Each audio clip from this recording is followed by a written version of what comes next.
नमस्कार दोस्तों, स्वागत है आपका हमारे यूट्यूब चैनल पर। अगर आप चैनल पर नए हैं तो प्लीज़ चैनल को सब्सक्राइब कर लीजिए, अपने दोस्तों को शेयर कर दीजिए। चलिए फिर देर न करते हुए डिक्टेशन शुरू करते हैं। डिक्टेशन शुरू होगा 5 सेकंड बाद।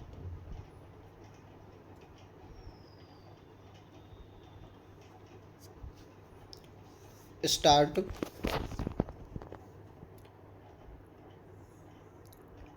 महोदय, हमारा पड़ोसी देश पाकिस्तान हमारे एक अच्छे पड़ोसी की तरह व्यवहार नहीं कर रहा है तथा वह कश्मीर में अशांति फैलाने का प्रयास कर रहा है।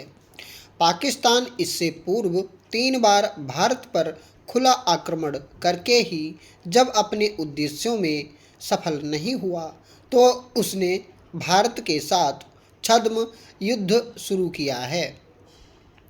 पाकिस्तानी शासन हमारे गुमराह युवकों को उग्रवाद का प्रशिक्षण तथा हथियार देकर उग्रवाद को बढ़ा रहे हैं तथा प्रदेश की जनता के दुखों को निरंतर बढ़ा रहे हैं। हमारे देश की सरकार प्रदेश में पूर्णतया स्थिति सामान्य करने की दिशा में प्रभावपूर्ण ढंग से कार्य कर रही है, जिससे कि प्रदेश की लोकतांत्रिक सरकार पुनः स्थापित कर सके। सरकार प्रदेश की जनता की जान माल की रक्षा करने के लिए न केवल कृत संकल्प है बल्कि इस बात पर भी नज़र रखे हुए है कि लोगों की प्रतिष्ठा, पहचान तथा उनके कल्याण पर किसी भी प्रकार आंच नहीं आए। लेकिन पाकिस्तान कश्मीर में हिंसा को बढ़ावा देने के लिए भाड़े के विदेशी सैनिकों की घुसपैठ करा रहा है। यह बात स्पष्ट है कि पाकिस्तान नहीं चाहता कि कश्मीर में स्थिति सामान्य हो तथा यहाँ लोकतांत्रिक स्थिति बने, लेकिन हम पाकिस्तान के कुत्सित इरादों को कदापि सफल नहीं होने देंगे।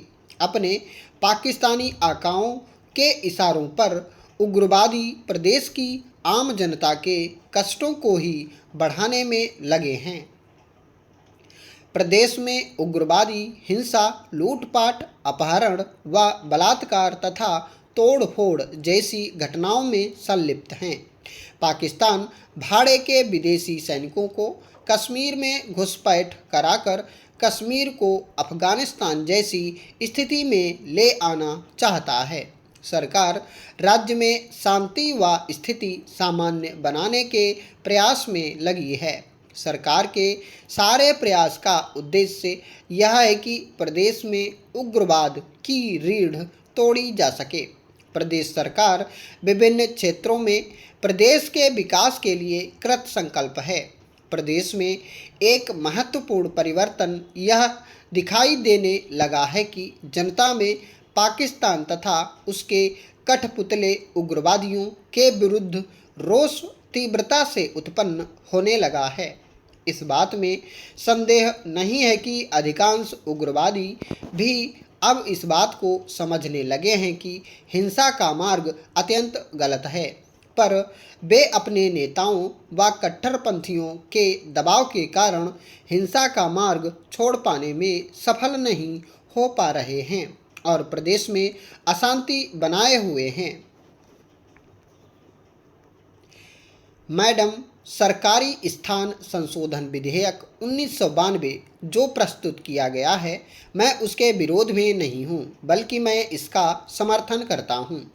लेकिन यह कानून बहुत पुराना है। सन 1971 में यह पास किया गया था और कानून बना था।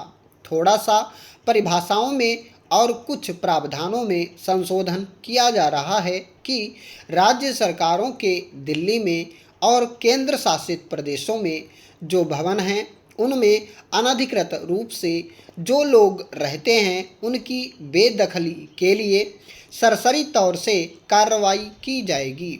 इस तरह का संशोधन किया जा रहा है, लेकिन यह जो संशोधन किया जा रहा है इसमें कोई सख्ती नहीं है, कोई फीस नहीं है, ऐसी मेरी मान्यता है। क्योंकि यह पुराना कानून 1971 का है और अब जो संशोधन किया जा रहा है ये दोनों भले आदमी के लिए हैं, शरीफ आदमी के लिए हैं, कमज़ोर आदमी के लिए हैं। जो बड़ा आदमी है, जो प्रभावशाली है, जनबल में मजबूत है, उसके लिए यह कानून कुछ नहीं कर सकता। दूसरे, इस संबंध में निवेदन यह है कि जो अधिकारी हैं या मंत्री हैं, माननीय मंत्री जी से मेरा मतलब नहीं है, उनके स्थान पर जो भी मंत्री रहे हों या जो रहेगा, चाहे जिस दल का हो, उसकी नीयत पर निर्भर करता है। मैं बहुत विस्तार में नहीं जाना चाहता। मंत्री के विपक्ष के लोगों के लिए आदेश होते हैं कि आप 3 दिन में भवन खाली कर दीजिए, और जो सरकारी पक्ष के हैं उसके लिए 1 वर्ष तक। उसके पीछे कभी पत्नी बीमार है, कभी बच्चे की शिक्षा है, इस तरह के अनेक कारण हैं। मैं निवेदन कर रहा था कि इस कानून का न कभी गहराई से पालन हुआ और न मुझे संभावना है कि इसका गहराई से पालन हो सकेगा। अगर माननीय मंत्री जी या इनके बाद जो भी मंत्री रहें, जिस भी दल का हो, अगर इस कानून का गहराई से पालन करें तब तो इसका कोई लाभ हो सकता है। महोदया, दूसरी चीज़ मैं यह कहना चाहता हूँ कि पूरा सदन जनता है, कानून के जानकार लोग हैं। आप भी हाई कोर्ट की अधिवक्ता हैं और मैंने सुना है कि योग्य अधिवक्ता हैं। इस कानून से लाभ क्या होगा? संविधान का जो अनुच्छेद 226 है, बेदखली की कार्रवाई करने से पहले आदमी अनधिकृत रूप से रह रहा है। महोदया, यह पूरा बिल मैं देख नहीं पाया हूँ, लेकिन जो कुछ देख पाया हूँ उसमें मैंने कहीं भी यह नहीं पाया है कि यह सिविल कोर्ट के क्षेत्राधिकार पर पाबंदी करेगा।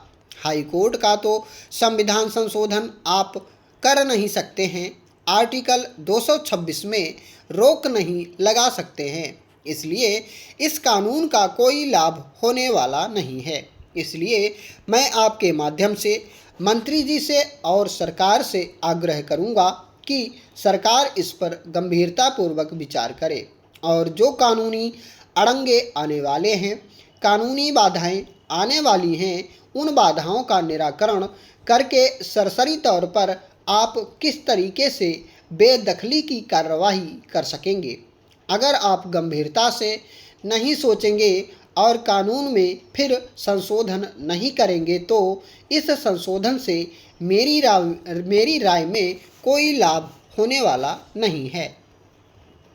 दूसरी बात मैं यह निवेदन करना चाहता था कि हमारे माननीय पूर्व वक्ताओं ने कहा कि हमारे मेहमान रहते हैं। यह ठीक है कि माननीय सदस्यों के मेहमान रहते हैं, समस्याएं हैं। इसके लिए माननीय मंत्री जी से मेरा अनुरोध है कि आप कुछ भवनों का विस्तार कराइए, कुछ राज्य सरकारों को भी प्रोत्साहित कीजिए कि वे दिल्ली में कुछ अपने भवन बना सकें। मैं उत्तर प्रदेश से आता हूँ। उत्तर प्रदेश के 2 भवन यहाँ पर हैं और तीसरा भवन बन रहा है, लेकिन हमारे उत्तर प्रदेश के जो विधायक हैं, हमारे जो अधिकारी हैं या नवनिर्वाचित संसद सदस्य हैं, उनको स्थान नहीं मिलता है। उसका कारण यह है कि कमरों की कमी है। दूसरी बात यह है कि आज ही माननीय मंत्री जी अपने आदेश से जांच करवाएं या प्रदेश सरकारों से जांच करवाएं तो उन्हें पता चलेगा कि उत्तर प्रदेश भवन में अनधिकृत रूप से बरसों से लोग पड़े हुए हैं। वे ना तो विधायक हैं और ना ही एमपी हैं और ना ही आईएएस या आईपीएस अधिकारी हैं।